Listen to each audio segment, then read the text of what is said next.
Hi everyone, this is a review and impressions for Streets of Rage 4. Wow. Okay, I'm going to go in detail as much as I can. I'm going to try and give as very few little spoilers as possible. Anyone who is a veteran of side-scrolling beat-em-ups or belt action as they've come to be known kind of modern day, or anyone that's new to the genre, this is worth picking up. Currently at the moment, it's actually on discount on the eShop channel as of the recording of this video, so you do get a bit of incentive there for picking up in the first sort of couple of days. Coming off of my personal experience of the series, I've played the previous ones on the Mega Drive and the Genesis. I'm a huge Street Fighter guy, Tekken, Soul Calibur, numerous others that kind of fall within this kind of similar realm. Obviously this is a side scroller, so actually as you're playing it, what I actually found was it actually reminded me a lot of not only nostalgic callbacks to the original trilogy on the Mega Drive / Genesis, but also a little of the kind of zaniness and the fun that's how with something like Castle Crashers. That's obviously now available on Switch and Xbox Live and PlayStation and numerous other platforms. There's just something intangibly very cool, methodical, and well paced about this game. There's so many nuances, so many aspects to it.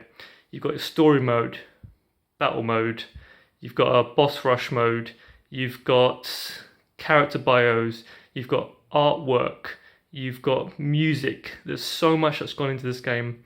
.emu, Lizard Cube, Game Crush, and 7 games that has done the port for this Nintendo Switch version that I'm reviewing today have put so much effort into this, and getting the blessing from Sega to come back all these years later to once again offer up a Streets of Rage slice of action, well worth the wait in every due respect. I can't stress that enough. Is it a perfect game? Absolutely not. There's definitely some things in here that I would have wanted. I would have wanted to see certain characters a bit more. I would have wanted to get a few more kind of story aspects beefed out even more so. Kind of that transitional block of time between it being 10 years since the completion of the third game to the story that picks up here now. Absolutely. But what we're getting, I can't stress enough how if you've waited for this game, if you've been looking forward to it, if you've seen anything on it, check this out. Okay, so when you first come into this game, I would say don't be afraid. Go for the normal difficulty or higher. You'll get the most enjoyment out of it. There is definite challenge to be had in this game. It's not cheap by any means in terms of the fighting action. I found that for every time that I did fall down, I wanted to get back up, get back into the game, keep playing it. There's so much to discover here. And whenever I did not succeed in completing the entirety of a stage, I didn't feel that I had been cheated. I found that I had to approach my view of the battlefield differently. Figure out different tactics for approaching different NPCs on the ground, or possibly even potentially use a different character. For me personally, I played as Ira, the big new guy with the metal arms, all the way through a normal difficulty. I'm going back now to play it again on hard mode. What I love is the quality of life aspects that have been added to this game to bring it up to speed kind of for what's happened more recently within the kind of 21st century of gaming, in that now you can obviously, like I said earlier, you can actually choose your character between stages or at the end of a stage, which is something a bit new. You don't have to wait till you kind of expel your lives, which is quite cool. You also get the opportunity to pick up a multitude of different power-ups in the stages themselves. As before in the originals, you had hand-to-hand combat. You've got weapons you can pick up that enemies kind of sprinkle on the ground or ones that you find. The environments themselves as well, a lot of it is still destructible. Go in as much as you can in this game. I'm not going to give any spoilers like I said, but definitely explore loads of the avenues for what's available to be found on the scenes as you go into it. Look for hidden doors, look for things that you think are breakable, walls, exits. That's all I'm going to say there. Do take your time. And also, what I love about this, which is fantastic, it's really picked up on that inspiration of getting you to learn as you play. It's so easy to pick up, and a lot of the times as I was playing the game, I found that the environments themselves would introduce to you different ways of actually getting you to think about and actually explore the level itself as well. and how different enemies are kind of hinting at you to kind of go in for those little nuances, those little bits they want you to kind of discover and find on your own. It is a bit formulaic, but it is kind of one of the tropes of the genre. You will repeat a lot of the enemies several times for the kind of smaller sort of grunt sort of NPCs. You get an end of level boss, they have different stages to them, things have got patterns. That is a given. Now, that's okay if you're kind of going into this knowing that obviously, like I said, it is true to its genre. It's an arcade brawler, it's a fighter, but there are so many new little mechanics here that I wanted to keep playing, keep experiencing them, keep trying them out.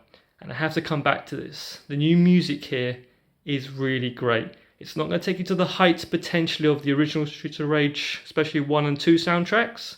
You do, however, have the option to obviously have those playing in the game as you're going through it, which is fantastic. But this is like a greatest hits, or I'd even refer to this as a after show party edition of the Streets of Rage. It plays so much homage and respect to what came before, and it does illustrate kind of a bit the modern kind of sensibilities of having that sort of club vibe or funky house, but at the same time it remains true to the spirit of what made this game great. I can't stress it enough. If you haven't tried it out already, find someone that either has a copy or team up with a friend online, try it out. It's worth definitely checking this game out. It is big, it's bombastic, it's got lots to offer. You're going to get a lot of surprises as well. Going through the story mode, coming back to that, 12 Pacific stages. It moves throughout the location, which is Oak City in this one, and you get to kind of find out what happened to those characters of Blaze and Axel, for example, 10 years after the events of Streets of Rage 3. But there's loads of new discoveries here, loads of unlockables. Like I said, I'm not going to go too much into them here because I'm going to try and veer away from a lot of the spoilers. I want you guys to experience this fresh, really enjoy it, get to be captivated by it like I was. But suffice to say, the more you play, the more you encounter that kind of risk-reward system that it's introduced in this game, it's well worth the ride alone. You're offered a chance to kind of fight and explore. The more you kind of dish out the bigger moves and successfully pull them off by getting a hit, you get back energy in this one, which is something new to the series. In the originals, you kind of had your basic punch and kick, and you obviously have your jump, and you kind of have combos within those moves. But now, when you dish out a special, and if you can mount up a combo sort of accumulator as you go along, so you see the points stacking up for every hit you get, if you successfully tie that off and you bring that through to the forefront and not get hit at the very end of it, you are deeply rewarded. And the more you can keep accumulating a score in this game, the better you will do in terms of not only your success rate for the grade at the end of the level, but also you'll get more unlockables, more characters, more features. I'm not going to say anything more than that there. I'm going to rest that there, let you guys come in and really deeply enjoy that. It's fantastic. It's one of the very best aspects of the game. But one major gripe though, I would have loved for this game to have more of a kind of tag team when you're playing with someone, either online, on the couch co-op. It'd be great if you could have more kind of tag team moves together. I think that would have just taken it to the next stage in terms of making this really feel like a really deeply, technical brawler in that way. But what we get here is really, really great. And they can build from this. I really feel that they can now. The franchise has never felt fresher. It's just so much to explore. The in-game stuff you've got the main story mode like I mentioned there. You've got the battle rush mode. There's a stage fighting mode where you can play against a friend as well. You've got character art, you've got bios. There is so much respect here played to the history and the legacy of this series in this game. It is profound. It was really just an absolute joy to discover it and go through it all. I can't stress it enough. If you haven't seen it already or are thinking about checking it out, do seek out Streets of Rage 4. One of the best side-scrolling beat-em-ups I've played so far. Definitely contender, my personal opinion, for a Game of the Year contention. I know that's probably putting it maybe a bit too high on some people's pedestals because it's very kind of old school, nostalgic, kind of a bit too maybe arcadey, but I love this. This plays to all its strengths.